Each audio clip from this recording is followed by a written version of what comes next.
अस्सलामुअलैकुम रीडर्स, दूसरे सीज़न में आप सबको वेलकम। पहले सीज़न को आप लोगों ने जितना प्यार दिया और जिस बेसब्री से दूसरे सीज़न का इंतज़ार किया, इसके लिए बहुत बहुत शुक्रिया। आपकी उसी मोहब्बत और सपोर्ट ने मुझे हमेशा लिखने का हौसला दिया। आज फाइनली दूसरे सीज़न की पहली एपिसोड आपके सामने है। एपिसोड को एंजॉय करें और कमेंट में अपना फीडबैक ज़रूर दें। चैनल को लाइक और सब्सक्राइब करना मत भूलिएगा। Thank you.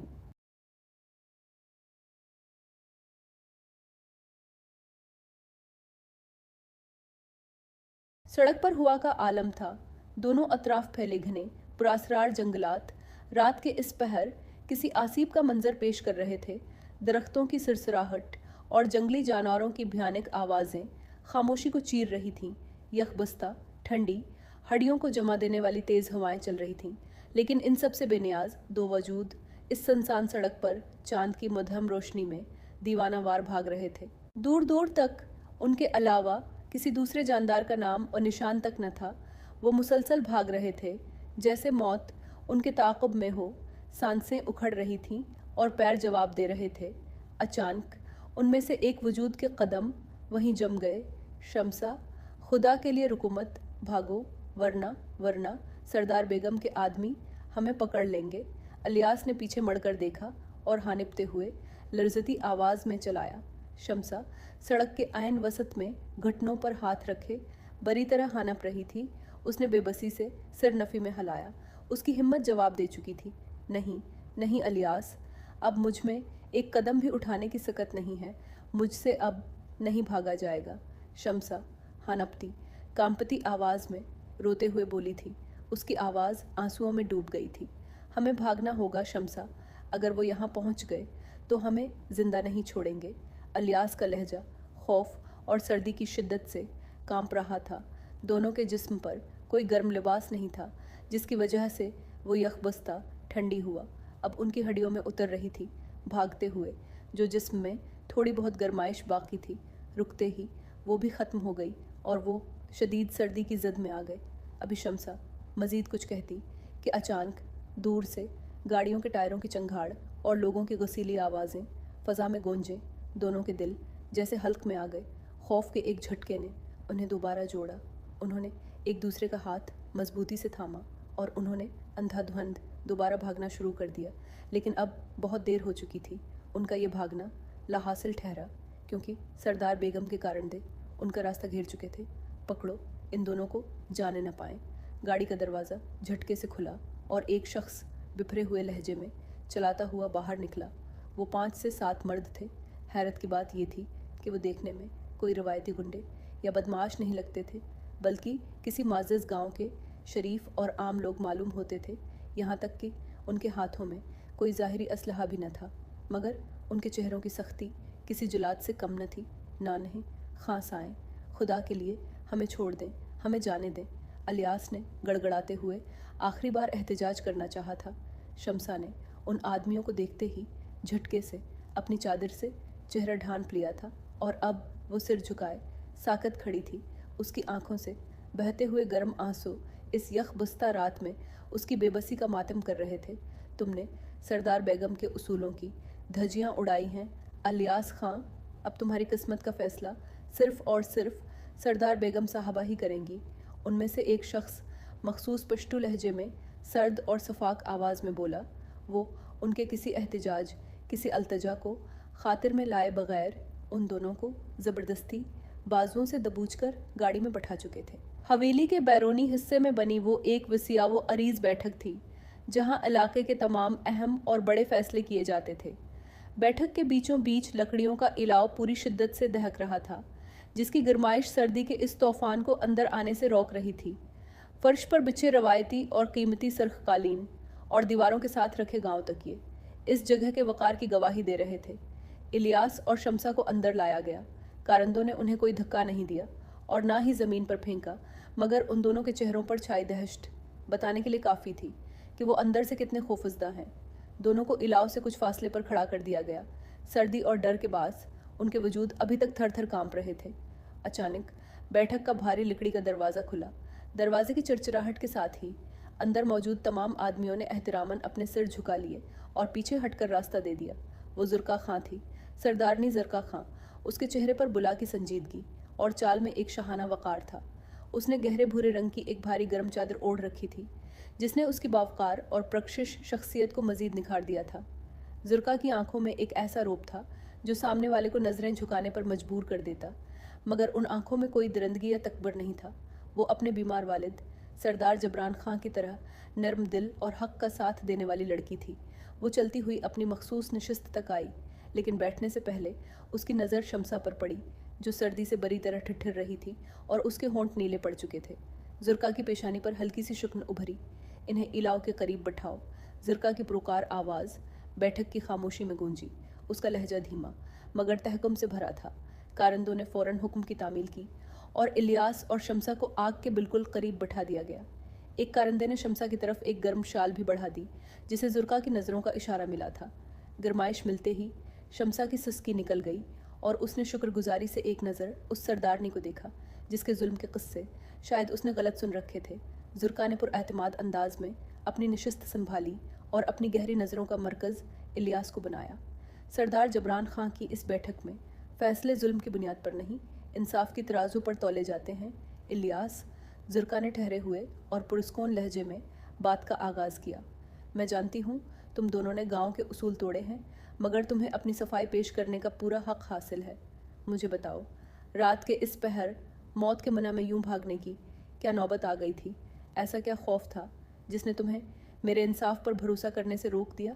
इलियास ने खौफ से लरजते हुए हाथ जोड़े और खुशक होते होंठों पर ज़बान फेरते अपने मखसूस पिठानी लहजे में धीमी मगर सच्ची आवाज़ में बोला, सरदारनी साहब, हम मजबूर हो गया था, इसलिए भागा। शमसा का घर वाला पैसों का लालच में उसका निकाह एक बूढ़ा आदमी से कर रहा था। हमने बहुत मंत किया, बड़ों के आगे हाथ जोड़ा, पर किसी ने हमारा बात नहीं सुना। हमको अपनी जान और गीरत का डर था। सरदारनी साहब, हम कोई गुनाह नहीं कर रहा था, बस अपना मोहब्बत बचा रहा था। खामोश हो जाओ बेगिर्द। बैठक के एक कोने में खड़ा शमसा का बड़ा भाई अब मज़ीद ज़ब्त न कर सका। वो बिफरे हुए शेर की तरह आगे बढ़ा और गुस्से से चलाया, सरदारनी साहब, ये झूठ बोलता है। उसने हमारे कबीले का गिर्द मिट्टी में मिला दिया, हमारा बहन को भगा कर ले गया। उसका सज़ा सिर्फ़ और सिर्फ मौत है। शमसा ने भाई की कड़कती आवाज़ सुनी तो खौफ के मारे उसकी एक और सिसकी निकल गई और उसने चादर में अपना चेहरा मज़ीद छिपाकर खुद को इलियास के पीछे कर लिया। इलियास का दिल भी हलक में आ गया, मगर उसने शमसा का हाथ और मजबूती से थाम लिया। सरदारनी ज़ुरका खां ने अपनी जगह से हिले बगैर एक सर्द और जानदार नज़र शमसा के भाई पर डाली। उसकी आंखों का जलाल ऐसा था कि वो भाई तलमलाता हुआ पीछे हटने पर मजबूर हो गया। बैठक में एक बार फिर गहरा सुकूत छा गया। अब ज़ुरका ने दोबारा इलियास और शमसा की तरफ देखा और संजीदा लहजे में बोली, इलियास खां, तुम जो सड़क पर मेरी बैठक के आदमियों से जान बचाकर चोरों की तरह भाग रहे थे, क्या तुम्हें वाकई लगा था कि वो तुम्हें मारने आ रहे हैं? ज़ुरका ने अपनी गर्म चादर को कंधे पर दरस्त किया।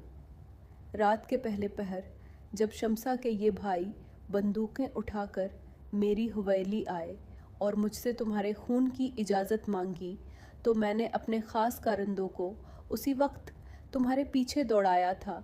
ज़ुरका की इस बात पर इलियास और शमसा ने चौंक कर बेयकीनी से सरदारनी को देखा। शमसा के भाई भी हैरत से अपनी सरदारनी का चेहरा तकने लगे।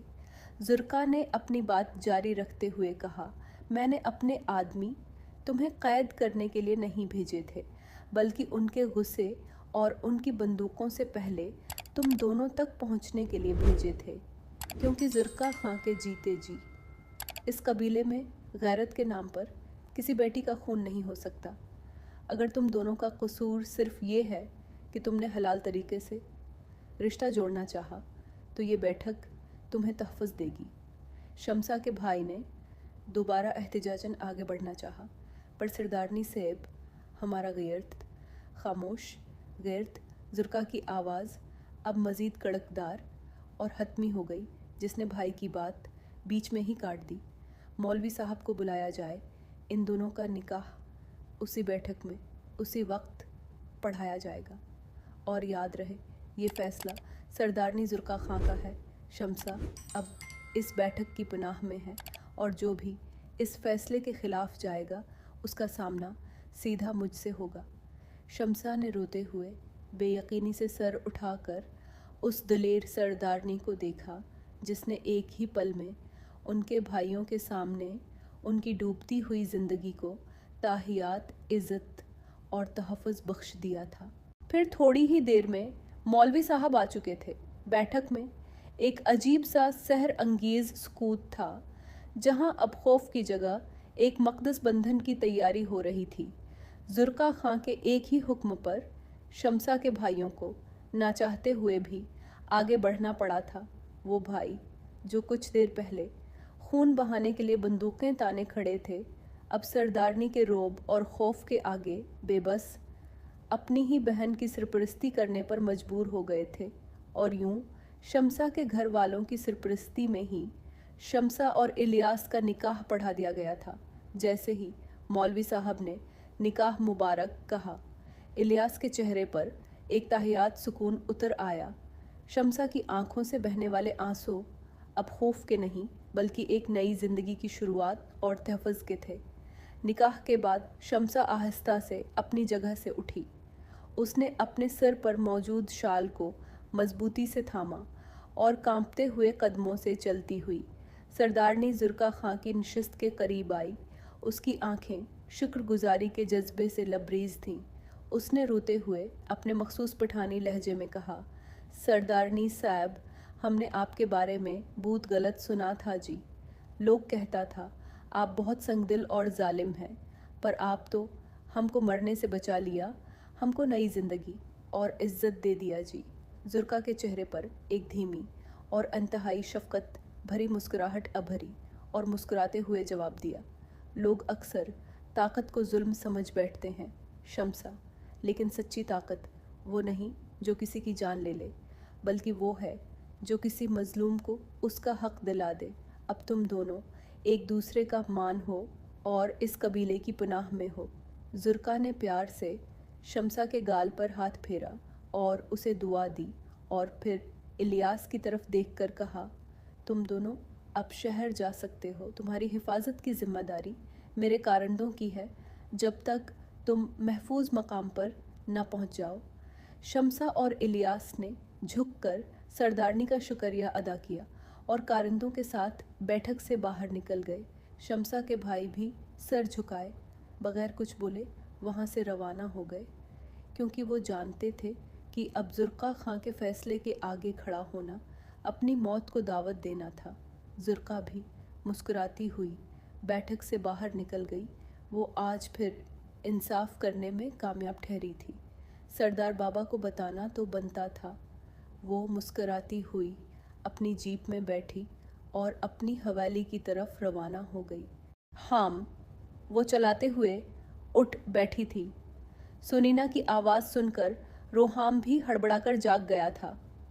हाम हाम वो लोग हमारी बेटी को ले जाएंगे, वो मार देंगे हमारी बेटी को, आप बचा लेना हमारी बेटी को। सुनीना रोते हुए रोहाम को झंझोड़ कर बोली थी, नीन होश में आए, कौन लोग कौन ले जाएगा हमारी बेटी को, हमारी बेटी मर चुकी है, आप इस बात को एक्सेप्ट क्यों नहीं कर लेते। रोहाम ने सुनीना को अपने साथ लगाते हुए इल्तिजाया लहजे में कहा, नहीं हाम, मेरा दिल नहीं मानता कि वो मर चुकी है, मेरा दिल कहता है वो ज़िंदा है। सोनीना आंखों में आंसू लिए रोहाम की तरफ देखते हुए बोली थी, वो ज़िंदा है, मेरा दिल कहता है, मान लेना। सोनीना रोते हुए उसी बात को बार बार दोहरा रही थी, जबकि रोहाम अपनी महबूब बीवी को इस हाल में देखकर अंदर ही अंदर तड़प रहा था।